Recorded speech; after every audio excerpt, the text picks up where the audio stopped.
बात आएगी कि वहां पे फौरन ध्यान में आएगी वहां पे शायद इतना टाइम ना लगे। मैं आपको अगर सिर्फ लास्ट ईयर का पेपर देखें, एक ही पेपर हुए 200 सवाल, 200 सवाल का सिर्फ एक ही पेपर हुआ है और वो लास्ट ईयर हुआ।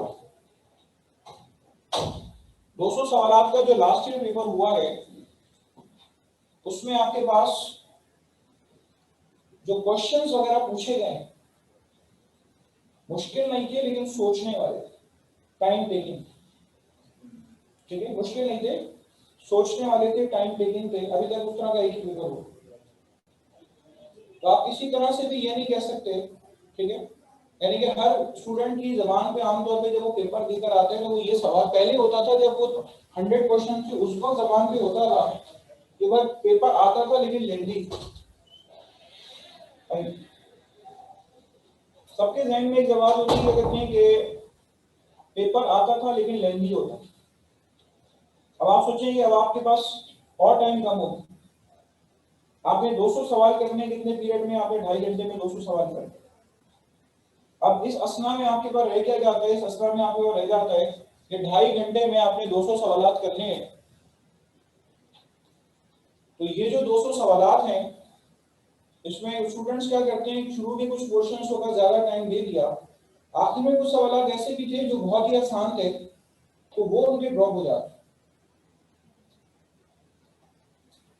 आपने बहुत मैनेज तरीके से जो पेपर देना, ठीक है, बहुत ही हाईली मैनेज तरीके से आपने पेपर देना है, ठीक है। और आपको एक बात बताऊं, इंसान का जो एमसीक्यू का कैलिबर है, अभी बिलफर्ज मैं आपसे कहूं कि आप आजकल किताबें पढ़ रहे हैं, आपने डेली अपना थोड़ा सा टाइम स्लॉट जो है वो स्पेयर करना है, ठीक है, डेली अपना टाइम स्लॉट आपने स्पेयर करना है कि आप जो है वो एमसीक्यूज को अपने पास वहां पे बैठ के आप दें और आप टाइम बाउंड करें अपने आप। हार्डली आपके पास 40 सेकंड से करीब है आपके पास एक एमसीक्यू को सॉल्व करने के लिए, 40 सेकंड्स। तो आपने जो भी हमारे पास पेपर दिए, पेपर्स आपको दे दिए गए, ठीक है, आपने वो पेपर जो है अपने टेस्ट के लिए आप देखें, एक बार बताऊं, जब आप अपना रीटेस्ट लेंगे ना, देखिए उसमें भी गलतियां नजर आए, उसमें भी आपके जो पिछले होने वाले ब्लंडर्स होंगे वो ब्लंडर्स नजर आए।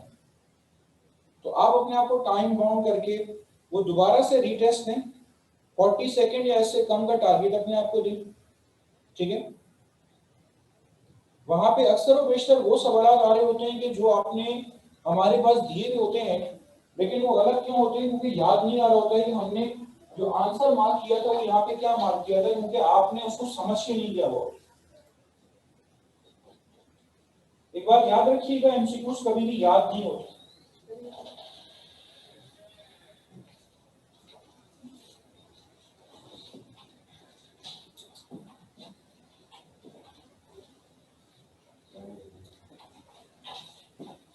आप इस क्लास से नहीं, आप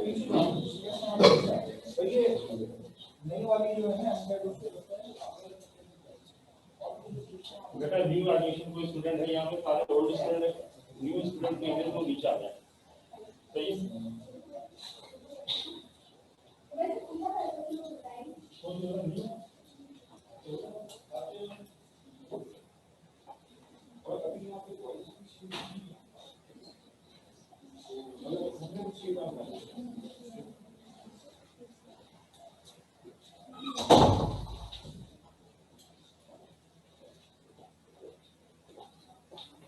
अच्छा, national medical college admission test जो है उसका ये सिलेबस आपके पास है, ग्रुप पे भी सबसे शेयर हुआ था। इसमें आपके पास जो भी आप पेपर में देने जा रहे हैं उन्होंने इस फाइनल सिलेबस किया है, इसको तो काफी हद तक समझ लेंगे। बायो को उन्होंने 70% या 60% कर दी, और आपके फिजिक्स के टीचर्स के मुताबिक कि आपकी फिजिक्स के टॉपिक जो है उन्होंने 50% कर दिए, ऐसा ही। तो आपने इसी सिलेबस के तहत एग्जाम लिखा। आपको एक छोटी सी बात बताऊं, आप अपने अगर पास पेपर्स देखेंगे ना एमटीएस के जो करेंगे आप, कोई क्वेश्चन आपको आउट ऑफ सिलेबस नहीं मिलेगा, ठीक है, कोई क्वेश्चन आपको आउट ऑफ सिलेबस नहीं मिलेगा। और अगर कोई भी एग्जामिनर पेपर बनाने वाला आउट ऑफ सिलेबस देता है आप मुझे बताइए, मैं 1 लाख आपको सवाल देने के लिए तैयार हूँ, 1 लाख जो आउट ऑफ सिलेबस होंगे, लेकिन क्या कहते हैं कि वो लगेगा कि हाँ भाई इंटर की। माइकोलॉजी आपने सिर्फ एक छोटा सा चैप्टर पढ़ा है फंजाई का। माइकोलॉजी इतनी ज्यादा वास्ट है, फंजाई के नाम इतने ज्यादा वास्ट है कि अगर आप वो सारे नाम इसमें इन्वॉल्व कर लें, अगर आप वो सारे नाम इसमें इन्वॉल्व कर लें एमसीक्यूज वगैरह में, तो आप कहीं भी खड़े हुए नजर नहीं आएंगे। तो सबसे पहले बेटा आपका कॉन्फिडेंस ये होना चाहिए कि जो आपने किया है आपका उसी से आए। मुझे एक साल का याद है, गालिबन 2008 या 2009 की बात थी, तो उसमें किसी बच्चे की कराची में 100 में से 98 सही हुई थी। ठीक है, ओवरऑल कराची में 100 में से 98 सही हुई थी, यानी कि उसके टेस्ट मार्क्स कितने आ रहे हैं, 98 मार्क्स आ रहे हैं। 98 मार्क्स क्यों आ रहे हैं, 2 सवाल उसके रह गए, तो वो 2 सवाल जो है वो आउट ऑफ कोर्स थे, वो 2 सवाल आउट ऑफ कोर्स थे, उसने वैसे ही छोड़ दिए, यानी कि ध्यान में आ गया सर उसकी तो 97.5 आनी चाहिए, उसने वो 2 सवाल आपने तुक्का भी नहीं लगाया था। ठीक है, तो आउट ऑफ कोर्स जो है वो सिलेबस आपके पास आता नहीं है, बार बार एग्जामिनर का ये पेपर बहुत आसान दे देता है। तो यह है कि वो किसी एजुकेशन में आमतौर पे कोशिश की जाती है कि 100 आउट ऑफ 100 कोई सिक्योर ना करे। ठीक है, 100 आउट ऑफ 100 कोई सिक्योर ना कर ले, तो उसके लिए जो है वो इस तरह की हरकतें करते। यह 2001 की बात है, पूरी कराची में टेस्ट हुआ, 100 में से 75 से ज्यादा किसी कराची में किसी बच्चे के सही नहीं थे। 100 में से 75 से ज्यादा किसी के सही नहीं थे। मैं बात आपसे एग्री कर रहा हूं कि जिस वक्त आप पेपर देकर आते हैं, आपको बताओ स्टूडेंट्स का एटीट्यूड क्या है जब वो पेपर देकर आते हैं, यानी कि आप बस घर में कन्फाइंड हो गए। अभी तो सब व्हाट्सएप वगैरह ये सब यूज कर रहे होते हैं, उसके बाद तो फिर कोई मोबाइल भी यूज नहीं कर रहा होता, बस बैठे होते हैं, मेरा एडमिशन होगा नहीं होगा, मेरा एडमिशन होगा नहीं होगा, ये हालत होती है। और बिल्कुल स्ट्रेस में होते हैं कि शाम को की डिस्प्ले होगी तो हमारा जो है वो हम कहाँ खड़े हो। ठीक है, जिस आप पेपर देकर आते हैं शाम को की डिस्प्ले होती है, तो देखिए मैं आपको एक छोटी सी बात बताऊं, क्या कहते हैं कि यू मस्ट बी कॉन्फिडेंट। सबसे पहले अपने ध्यान से ये चीजें निकाल दें कि आपको आउट ऑफ कोर्स मिलने वाला। ठीक है, जिस तरह अभी आपके पास ज्यूरी इतनी स्ट्रॉन्ग है कि उसने जो है वो स्टैंड लिया, और अभी क्या कहते हैं कि हाँ भी बच्चों की तैयारी नहीं है, वट एवर द रीजन, आपका टेस्ट जो है रोक दिया गया। इस तरह के बहुत सारे केसेस ऐसे इससे पहले भी हो चुके।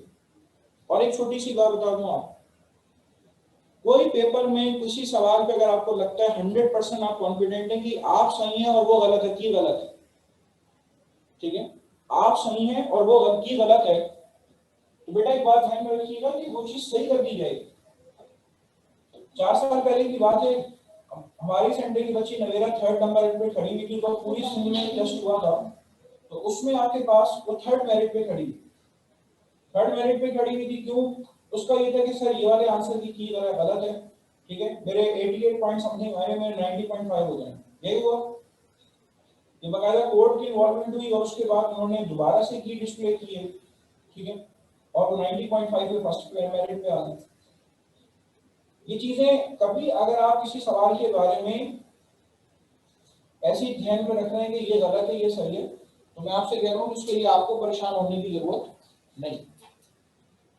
मुझे एक गैर का जो है वो सवाल याद है, ऑप्शंस में केमिस्ट्री के अंदर फर्स्ट ईयर की केमिस्ट्री में आप बोहर्स रेडियस मालूम करते हैं, फर्स्ट ऑर्बिट सेकंड ऑर्बिट, ठीक है, 0.529 angstrom first orbit hydrogen atom का रेडियस है। उन्होंने जो वैल्यू पूछी हुई थी वो कार्बन सेकंड या थर्ड ऑर्बिट की पूछी हुई थी। अब जो ऑप्शन उसमें दिए हुए थे, जो ऑप्शंस उन्होंने दिए हुए थे, तो उस ऑप्शन के अंदर जो है उन्होंने वो वैल्यू नहीं लिखी हुई जो कि एग्जैक्टली होनी चाहिए, किसी ऑप्शन में नहीं लिखी। ये एनटीएस की गलती बता रहा हूं आपको, ये 10 साल पुरानी बात नहीं कर रहा हूं। उन्होंने वो ऑप्शन लिखा हुआ है जो क्या कहते हैं कि है ही। अब हम राउंड ऑफ भी करें, ठीक है, हम राउंड ऑफ भी करें, फॉर एग्जांपल 0.529 एंगस्ट्रॉम आपके पास रेडियस है, तो वेफर्स के अगर इसको 0.53 लिख देते, ये भी नहीं लिखा, तो वैल्यू जो है वो अब स्टूडेंट्स ABCD क्या करें। तो मैं आपको बताऊं, देखें अगर खुदा ना खास्ता कोई ऐसी चीज आ जाती तो 2009 से लेके जब तक NTS ने अभी तक टेस्ट दिया है, ये देखें ये तो नेशनल MD-CAT तो पहली बार है। NTS की बात बता रहा हूं कि वो इतना रिस्पॉन्सिबल इदारा है, हर साल कम से कम 2 से 3 सवाल हर साल कैंसिल होते हैं, ठीक है, हर साल 2 से 3 सवाल कैंसिल होते हैं, क्या अगर ऑप्शन नहीं था या कोई और। तो मैं ये कह रहा हूं कि आपको उस पर टाइम अपना जाया करने की जरूरत नहीं है। अगर आपने किसी सवाल पे टाइम जाया किया तो आप फंस जाएंगे। जिस वक्त मैंने बुला के आपने वो टेस्ट दिलवाया है, तो देखिए वहां पे आप गालबन पेन से दे रहे हैं या पेंसिल से दे रहे हैं। पिछले 20 सालों में अलग अलग स्ट्रेटेजी रही, किसी साल पेंसिल से दिया है पेपर, किसी साल पेन से पेपर दिए, ठीक है। अगर बॉल पेन से देते हैं तो देखिए आप मिटा नहीं सकते, ठीक है, मिटाने का आपके पास राइट ही नहीं। बात जो मैंने शुरू की वो इसलिए की कि बाद स्टूडेंट्स क्या करते हैं कि वो पहले से पेंसिल से मार्क कर देती हैं, बहुत ऐसा बॉक्स है तो उसको निशान ऐसे लगा, क्या सोचते हैं, कहते हैं हम आखिर में उसको पूरा डार्क करें। अगर आपने ये पेन से किया हुआ है तो मैं आपको बता दूं कि आप उसको पूरा उसी वक्त डार्क कर दें, आपके पास इतना टाइम नहीं होगा कि आपने आखिर में डार्क करने के लिए अगर उसको छोड़ा, आपके पास इतना टाइम नहीं होगा, आपका पेपर इनकम्प्लीट रहेगा, ठीक है, आप पेपर कंप्लीट नहीं कर सकते। कोई MCQ 200 में से कोई एक MCQ भी आपने छोड़ के नहीं आना, ठीक है। जब आपकी नेगेटिव मार्किंग नहीं है, याद रखिए दुनिया की एजुकेशन 25% नेगेटिव मार्किंग पे कोई एक सवाल भी छोड़ने की इजाजत नहीं देती। तो आप सोचें यहाँ पर आपके पास क्या है, यहाँ पर आपके पास जो है वो नेगेटिव मार्किंग ही नहीं है, तो आप कैसे सवाल छोड़कर आ सकते, ठीक है। तो आप जो है वो कोई एक सवाल भी छोड़ के ना आए, आप 200 की 200 सवाल जो है, आप 200 की 200 सवाल जो है वो आप करके आए। यू नो वेरी वेल, आपने अभी जो MD-CAT की तैयारी की है, क्या कैलकुलेटर के बगैर क्वेश्चन आंसरिंग किया आपने, कैलकुलेटर के बगैर काम किया है। मैं आपको बताऊं स्टूडेंट्स को सबसे ज्यादा, मैं ओवरऑल बात इसलिए कर रहा हूं कि आप 80 सवाल बायो के हैं, तो आप 80 सवाल बायो के लिए जितना टाइम आपको देना चाहिए, जितना टाइम आपको बायो के लिए देना चाहिए, स्टूडेंट्स क्या करते हैं, अपनी कैलकुलेशन में टाइम जाया करते हैं।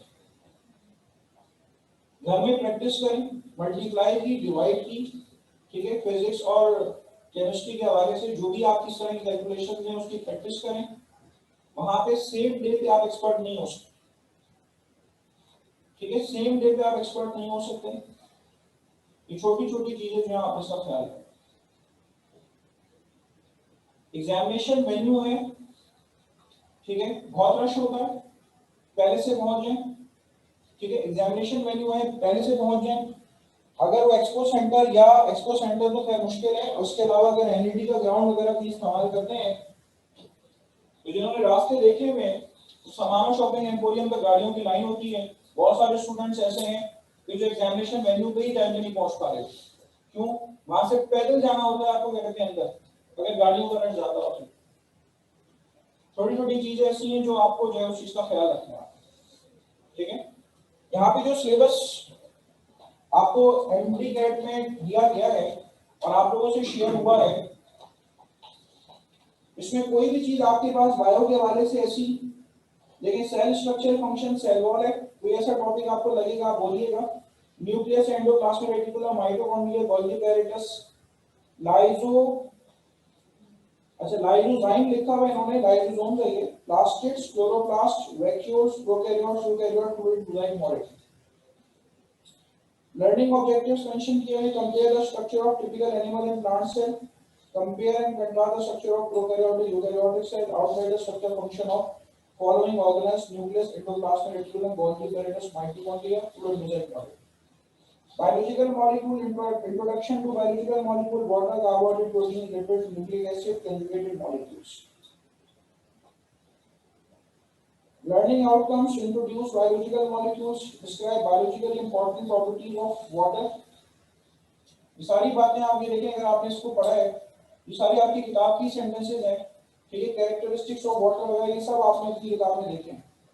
Proteins, amino acid structure of proteins, lipids, phospholipids, triglycerides, alcohol, esters, acyl glycerol, structure along the backbone, composition, function of DNA, is a hereditary material, structure of RNA, conjugated molecules, glycolipid और glycoproteins.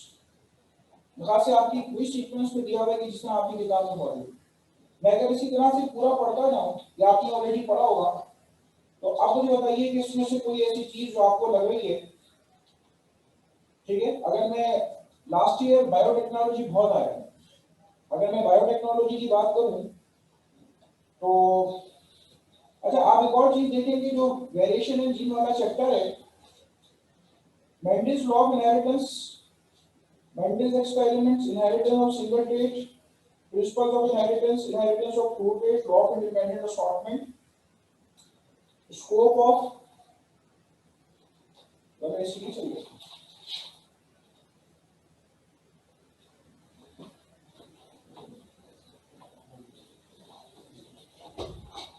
मैं थोड़ा AC का वो बंद करा हूं.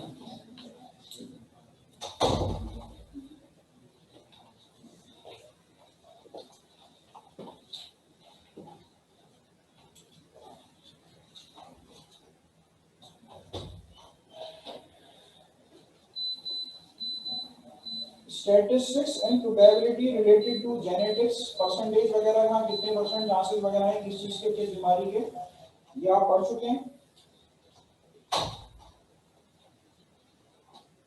इसके अलावा codominance, multiply, gene linkage, sex linkage in human, genetics of haemophilia वगैरह.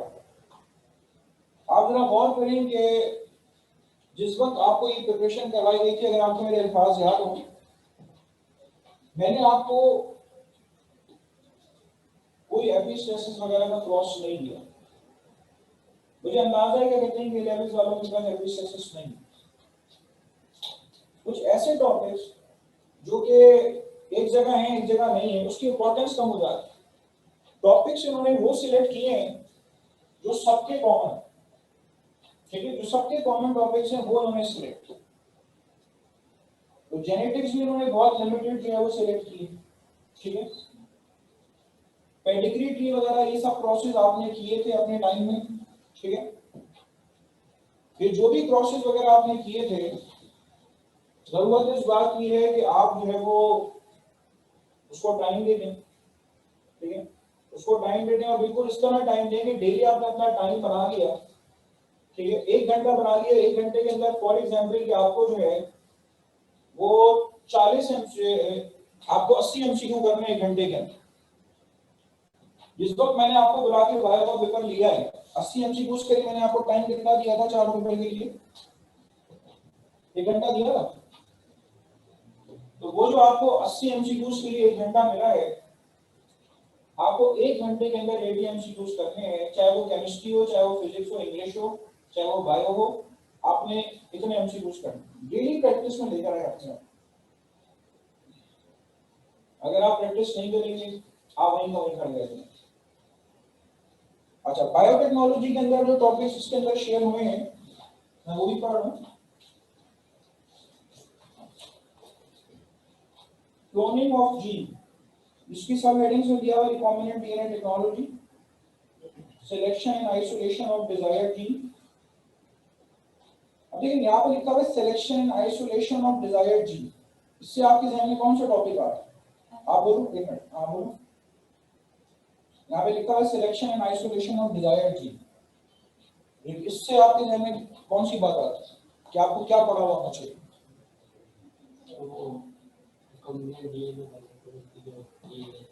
जब जीन आइसोलेट कैसे करें, निकालेंगे कैसे? आप बोले, कोई और बोले. Gene of interest restriction enzyme.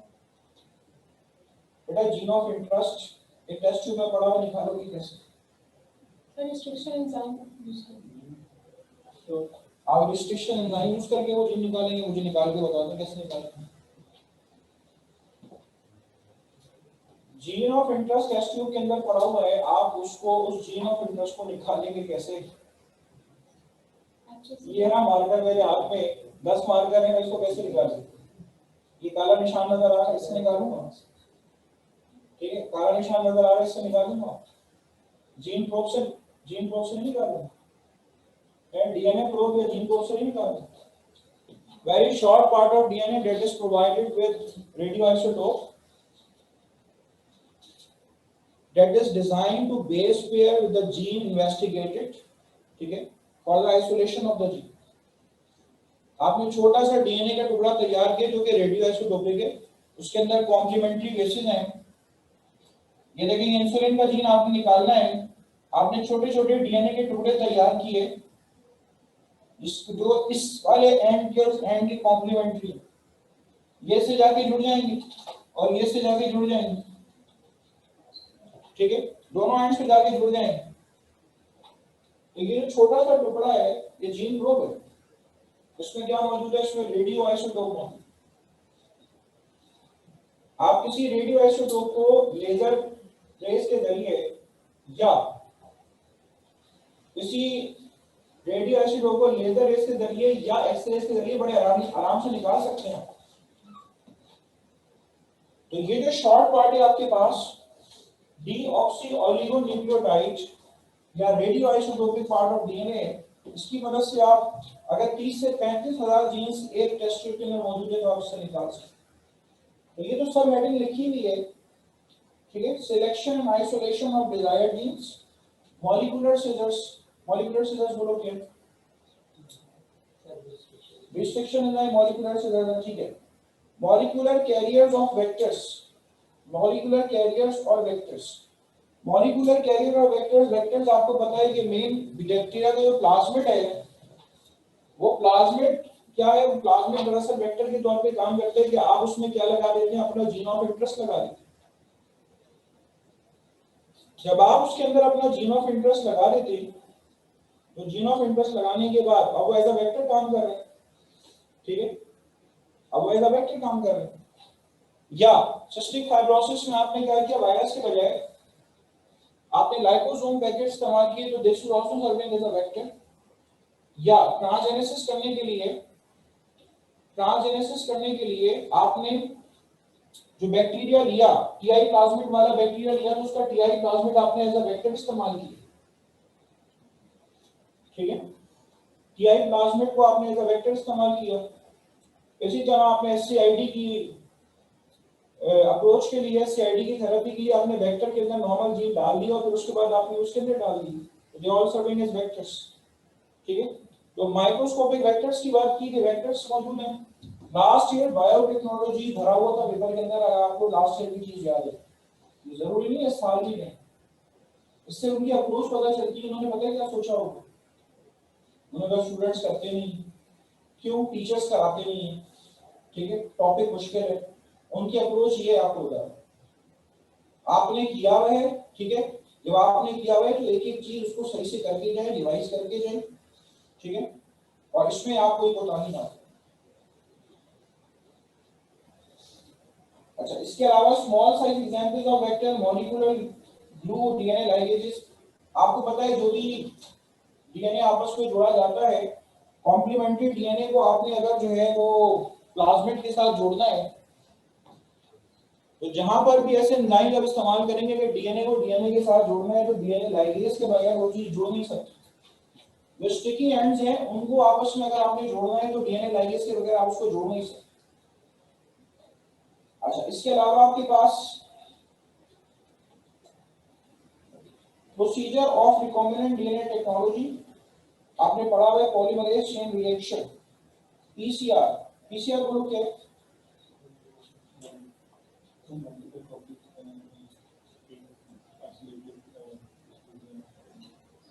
एक बात बताएं, आप में से यहाँ पे कोई ऐसा बंदा बैठा हुआ जिसका कोरोना का टेस्ट हुआ?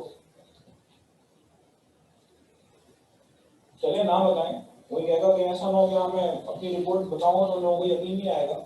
इस बार जितने भी लोगों का कोरोना का टेस्ट हुआ है वो पीसीआर हो गया, पॉलीमरेज रिएक्शन टेस्ट हो, ठीक है। नोज में स्वैब डाल के या थ्रॉट में स्वैब डाल के वो वायरस को टच करवा लेते हैं, थ्रॉट को टच करते हैं तो वायरस उससे अटैच हो जाता है।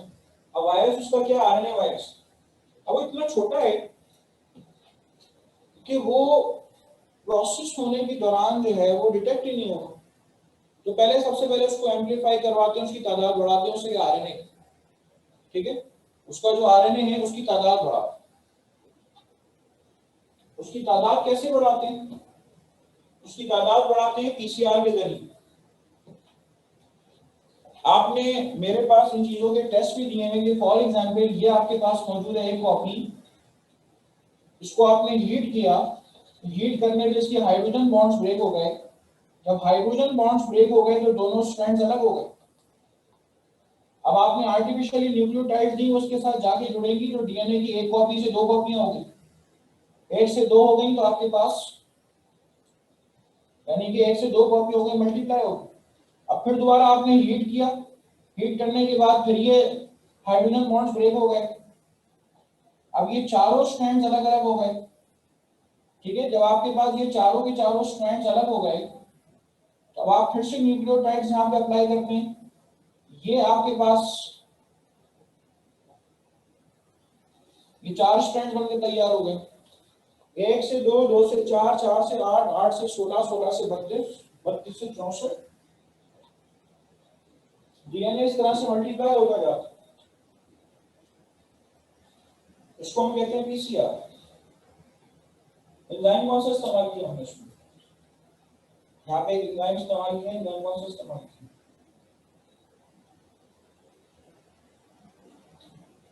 आप बोलो बेटा, कौन सा एंजाइम इस्तेमाल किया?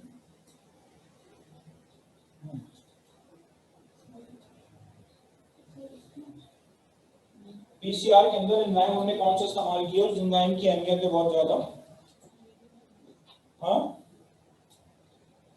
हाँ, अब मुझे डायरेक्ट बता दूं, एक्सक्यूज, कौन सा एंजाइम इस्तेमाल किया? चलो, जब आप हीट करेंगे हाइड्रोजन बॉन्ड वैसे ही ब्रेक हो जाएंगे तो डीहाइड्रोजनेज की जरूरत नहीं है। डीएनए पॉलीमरेज इस्तेमाल किया। डीएनए पॉलीमरेज, आप इसकी अहमियत देखें, इस वक्त ये टॉपिक मैंने आपको पढ़ाया है। ये जो डीएनए पॉलीमरेज है ये किससे हासिल किया गया? ये बैक्टीरिया से हासिल किया गया। कौन से बैक्टीरिया? जो 120 डिग्री सेल्सियस टेम्परेचर पर भी सर्वाइव करते हैं, जो 120 डिग्री सेल्सियस टेम्परेचर पर भी सर्वाइव करते हैं, हाइड्रोथर्मल एक्वाटिकस बैक्टीरिया का नाम है। और ये डीएनए पॉलीमरेज डीनेचर नहीं होता, ठीक है। बैक्टीरिया का नाम है हाइड्रोथर्मल एक्वाटिकस।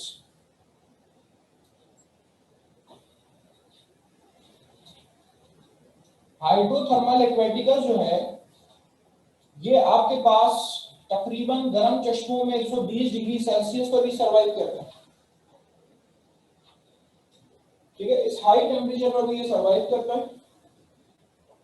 ये जो एंजाइम है और डीनेचर नहीं होता।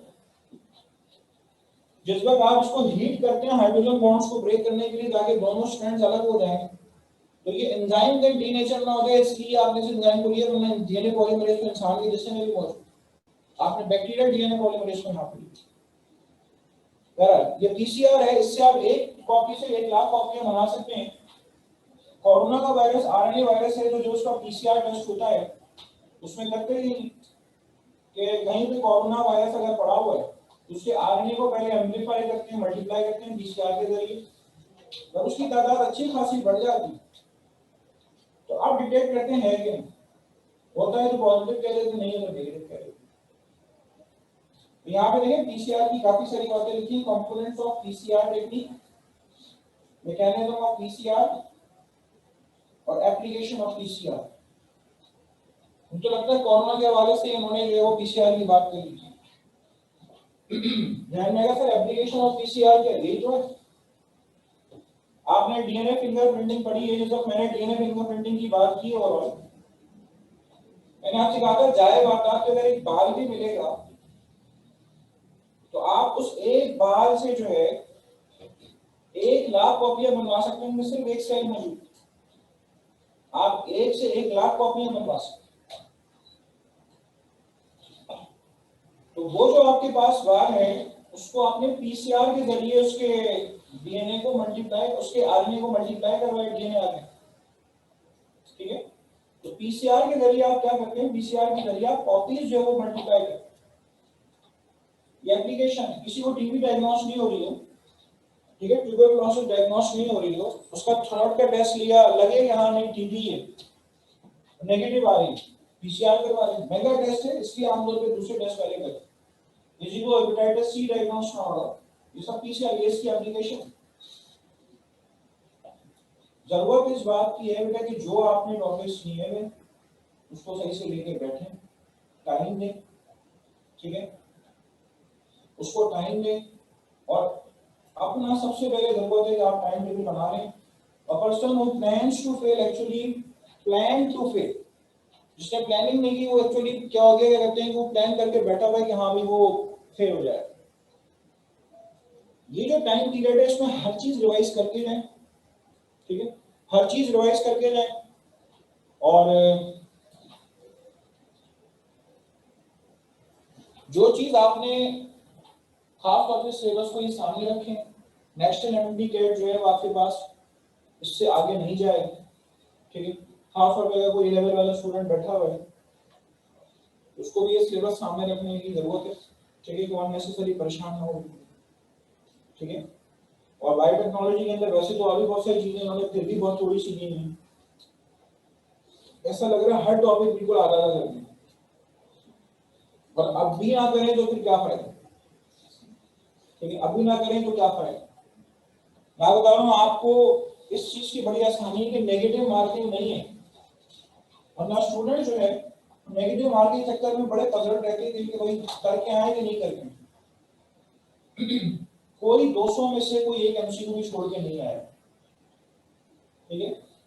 मेरे पास कोई ऐसी स्टेज आ गई बिल्कुल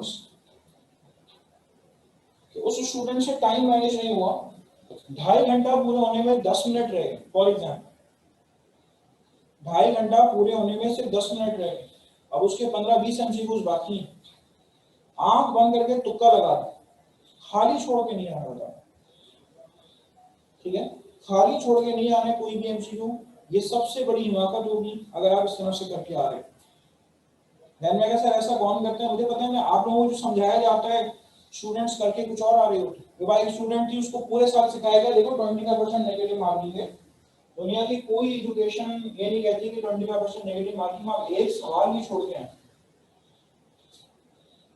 तकरीबन मुझे बता रही आके कहते हैं 19 सवाल छोड़ के आ गए और पेपर भी बहुत आसान है, जैसा नेगेटिव मार्किंग है। या पूरे साल आपको सिखाया क्या है, पूरे साल आपको सिखाया ये था, जितने एजुकेशनिस्ट हैं उन्होंने अपने चौकीदारों को बैठ के जिनको नाम लिखना नहीं आता उन्होंने तुक्का लगाना उनको बताया कि हाँ देखो तुक्का लगाने का क्या तरीकेकार है, और वो नंबर आ जाते हैं। ये मैं नेगेटिव मार्किंग वालों की बात कर रहा हूँ, उनके नंबर आ जाते हैं। मिसाल के तौर पर आपने 20 में तुक्के लगाए हैं तो कम से कम 2 से 3 तो सही हो जाते हैं, जिसकी वजह से क्या होगा कि जो नेगेटिव मार्किंग है उसको कवर कर देते। आपकी जो नेगेटिव मार्किंग हुई ना है नहीं, अब वो 19 छोड़ के आ गए, एडमिशन नहीं हुआ, ठीक है, एडमिशन नहीं हुआ। क्या भाई सर मैं डाउट था यहाँ 50-50 सही है, मैंने कहा मुनासिब नहीं है, ये एग्जामिनर क्या समझेगा मैं सही हूँ गलत हूँ, नहीं एग्जामिनर को सोचने का टाइम नहीं करेगा। मेरिट आया, ठीक है, मेरिट की लिस्ट लगी, अब उसके बाद बिल्कुल एज पे जो है वो डॉलर एमसी नहीं हुआ। फिर क्या हुआ, उसके पहले जो होता है कि एमडीसी का टेस्ट अलग होता था, एमडीसी के टेस्ट में बैठ गए, फर्स्ट 5 में आ गए, एक भी छोड़ के नहीं, फर्स्ट 5 में आ गए। एमडीसी के टेस्ट में और नंबर्स कम आ रहे हो। आपको बेटा जो बात समझाई जा रही है उसको फॉलो करके आएंगे, एक एमसीक्यू आपने छोड़ के नहीं आना, ठीक है, एक एमसीक्यू भी आपने छोड़ के नहीं। अगर आप एमसीक्यू को छोड़ के आएंगे तो याद रख लीजिए कि आपका एडमिशन नहीं होगा। तो हर साल का मेरिट अलग होता है। सबसे पहले स्टूडेंट्स जो है ना अपना रात को स्कोर निकाल के कहते हैं कोई हमें ये तसल्ली दे दे कि हमारा एडमिशन होगा कि नहीं होगा। आपको एक बात बताऊं, कोई स्टूडेंट अगर मुझे ये बता दे कि इस साल हाईएस्ट कराची में कितने आए तो मैं बता सकता हूँ इस साल एडमिशन उसको होगा कि नहीं। लेकिन जब तक मुझे ये इन्फॉर्मेशन नहीं रहती, मुझे मैसेजेस आ रहे होते हैं कि हाँ भाई सर इसके कितने आ गए, इसके कितने आ गए, मुझे कोई कराची में हाईएस्ट बता दे कितने आ गए, उसके बाद में बात होता है कि मेरिट आपका क्या है। आपको एक मिसाल ये भी दे चुका हूं कि कराची में 75 में से 75 से अगर किसी के मार्क्स नहीं ऐसा भी साबित हो जाए। उस वक्त डाउ 71 पे क्लोज हुआ तो आपको हैरत होगी सुन, उस साल डाउ 71 पे क्लोज हुआ। आजकल तो फिर 86 87 पे डाउ क्लोज हो रहे हैं एग्रीगेट पे। तो उस वक्त जो है वो डाउ जो है उसका मेरिट भी बहुत ज्यादा ऊपर जाता है। तो आप में से आपको जिस वक्त पेपर देकर आए आपने जो है वो इन सब चीजों को नहीं सोचना, ठीक है। अभी ये टाइम सोचने का, दिन रात एक कर दें, मोबाइल एक तरफ कर दें, टाइम दें उसको, ठीक है, पढ़ने को टाइम दें। बगैर आपके ये टेस्ट में मार्क्स है आपको मेडिकल कॉलेज में कोई भी एंट्री नहीं करा सकते, इस बात याद रखिए। और जहां एडमिशन हो डाउ, जेना, जेएसएमयू और केएमडीसी तीनों की इक्विवेलेंस पढ़ने के वाले से बिल्कुल सेम है। आज से 15-16 साल पहले केएमडीसी के जो एमबीबीएस के स्टूडेंट थे वो कराची में फर्स्ट आते थे जो एमबीबीएस के एग्जाम्स होते, first year second year third year, MBBS first year second year third year, KMDC के स्टूडेंट्स फर्स्ट पे आते थे। तो कोई हार्ड एंड फास्ट नहीं है कि आप जो जहां आपका एडमिशन हो गया मेरिट पे आप कोशिश करेंगे आप वहां पर एडमिशन ले लें, सब सेम है। आपके अपने ऊपर डिपेंड करता है कि आप जो खुद कितना पढ़ने वाले हैं, ठीक है। और उसके चक्कर में ना पड़ेंगे हाँ भाई वो ड्रॉप कर दिया, वो ड्रॉप कर दिया, इस तरह ना करेंगे। और किसी के ध्यान में डेंटिस्ट्री वगैरह वाले ऑप्शन है तो वो तो आपको बुला के पूछा जाएगा कि डेंटिस्ट्री में आपने जाना है कि नहीं जाना, ठीक है।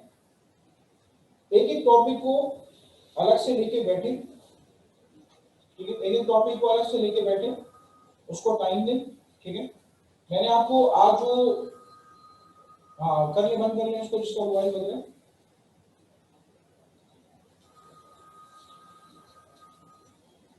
सर डार्विन मेडिकल के स्टूडेंट थे, सर डार्विन मेडिकल के स्टूडेंट थे। आपको थ्योरेटिकल कामों से जो है वो बड़ा मजा आता है, एक जगह बैठ के जो पढ़ना था ना वो आपकी फितरत में नहीं। तो एक जहाज जा रहा था, पानी का जहाज, जो 1831 की बात है, 5 साल के लिए सफर में जा रहा था। तो आपके जो फादर हैं, आपने अपने बेटे का जो है वो इंटरेस्ट देखते हुए उस जहाज में जाने की इजाजत दी, ठीक है। तकरीबन कमोबेश 18 महीने वो जहाज पानी में रहा है, 18 महीने, और तकरीबन 3 साल वो लैंड पे रहे। इस पे उन्होंने अपना रिसर्च वर्क किया, ठीक है। इस पे ना सिर्फ बायोलॉजी बल्कि जियोलॉजी और दूसरे एस्पेक्ट्स पर भी उन्होंने बहुत ज्यादा काम किया। और अपने जो है वो जितने भी ओपिनियंस थे वो जमा करके लेकर आए, ठीक है, और फिर लोगों से शेयर किया। तो डार्विन साहब ने जो भी अपने लॉस पेश किए जिसमें आपने over production, struggle for existence, minor variations, survival of fittest, domestication, natural selection वगैरह जो भी बातें की हैं, ठीक है, जिन एस्पेक्ट्स की बातें की हैं वो अपने एक लॉन्ग रिसर्च वर्क के बाद जो है वो, और सिर्फ ये उनका पहला से तो खैर इनका पहला सफर था, इसके बाद भी इन्होंने कई बार सफर किया, कितने आइलैंड्स पे जाके ये रुके हैं, ठीक है, कितने आइलैंड्स पे जाके रुके हैं, और अपनी जो भी जर्नी के जो ओपिनियंस थे वो उन्होंने शेयर किए हैं, सिर्फ बायो के एस्पेक्ट से नहीं और भी बहुत सारे एस्पेक्ट से।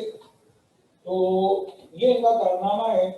आपकी किताब में जो HMS फ्रीडम वॉयस की बात की है, जहाज का नाम है, ठीक है, इस पे इनको सवार कराया गया, और दूसरे भी कैप्टन वगैरह मौजूद थे उस जहाज पे।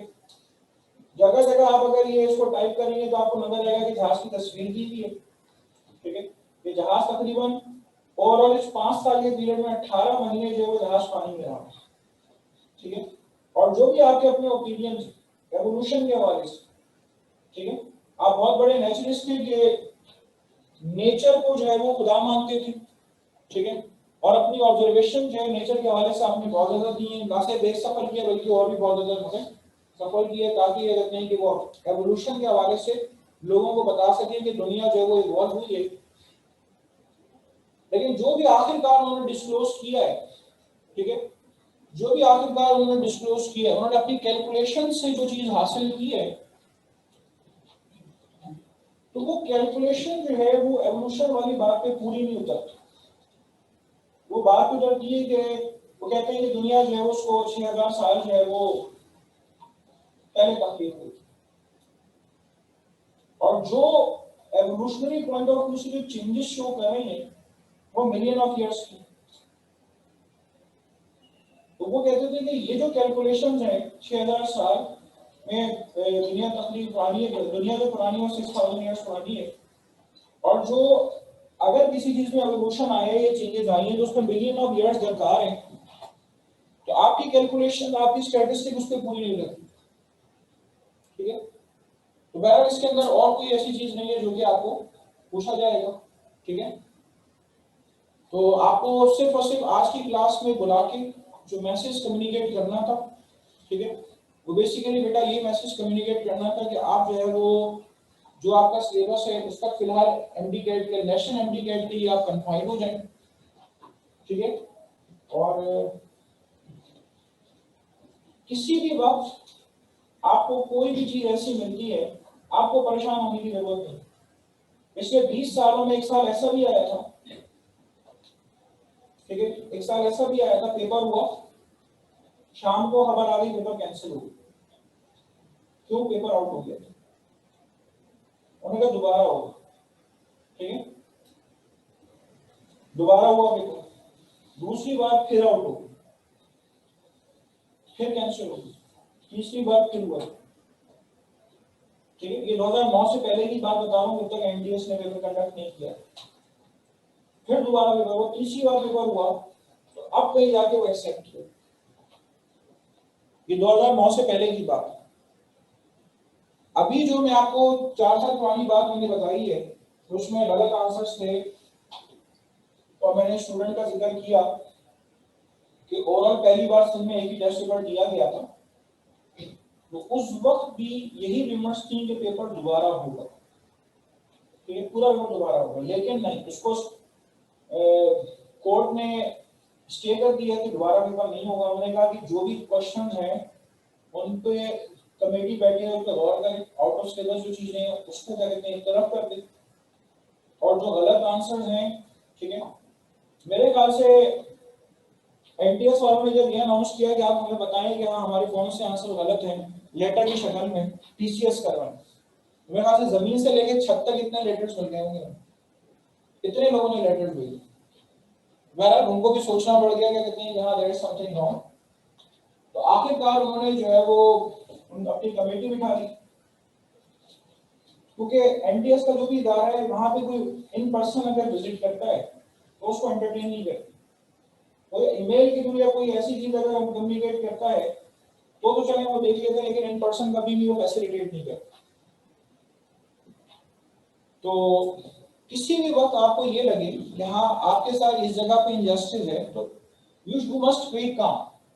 ठीक है, उसको आप बिल्कुल क्या कहते हैं कि बहुत ज्यादा जो है वो सर पे सवार ना करें।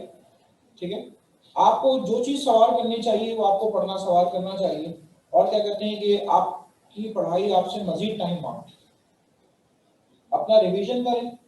ठीक है, अपना रिवीजन करें। अभी तो ये नहीं पता कि आपका नेशनल एमडी कैट का वेटेज कितना रखेंगे और आपका एनडीएस का टेस्ट होगा उसका वेटेज कितना रखेंगे। ठीक है, दिस इज स्टिल अभी वो क्वेश्चनेबल क्या रखेंगे कि आपके पास बहुत बड़ा सवाल निशान है कि आपको वो दोनों का वेटेज रखेंगे वो कितना रखेंगे।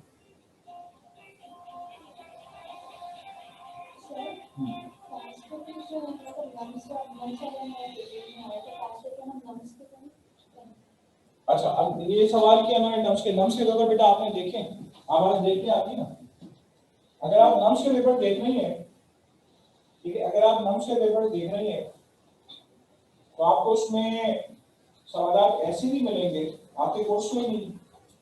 ठीक है, तो जहन में पता स्टूडेंट भी कहते हैं कि ये वाला सवाल हमें क्यों नहीं आता।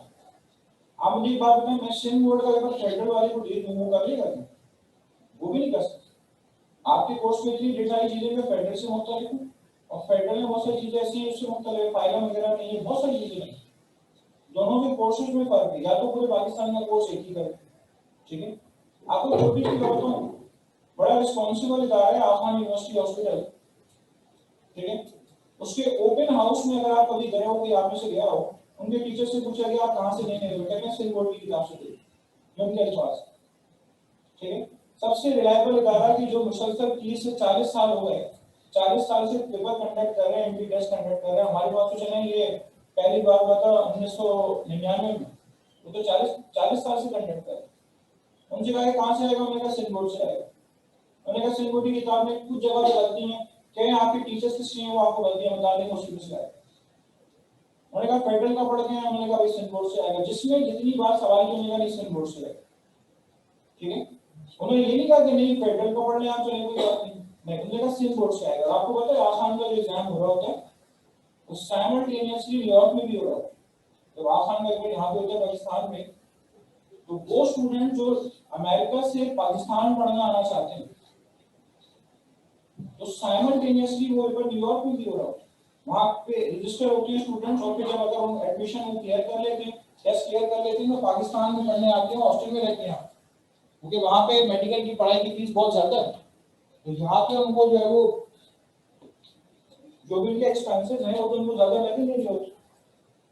ठीक है, तो अपने जहन से निकाल दें, आप एक दफा नम से पेपर देख लें, आपको खुद ही अंदाजा हो जाएगा कि जो क्वेश्चन, मैं अभी आपको क्वेश्चन बताऊंगी, फला क्वेश्चन, तो आप एक मिसाल के तौर पे मैंने 10 क्वेश्चन उस नम्स के पेपर में से देख लिए। आप इसलिए 2009 से लेके 2020 तक एमटीएस की जितने पेपर हैं आप देखें, आउट ऑफ सिलेबस कौन सा क्वेश्चन है, कोई एक भी नहीं है। आउट ऑफ सिलेबस एक क्वेश्चन नहीं आएगा। तो जब नम्स के टेस्ट में आउट ऑफ सिलेबस क्वेश्चन है, आप वो क्वेश्चन जरूर ले सकते हैं उसमें से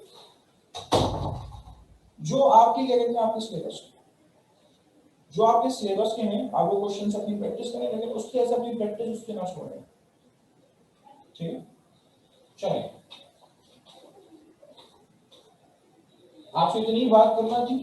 ठीक है, नेक्स्ट संडे आके टेस्ट जरूर दीजिए। ठीक है, ये सोच के दीजिए कि समझ लें यही फाइनल टेस्ट है आप।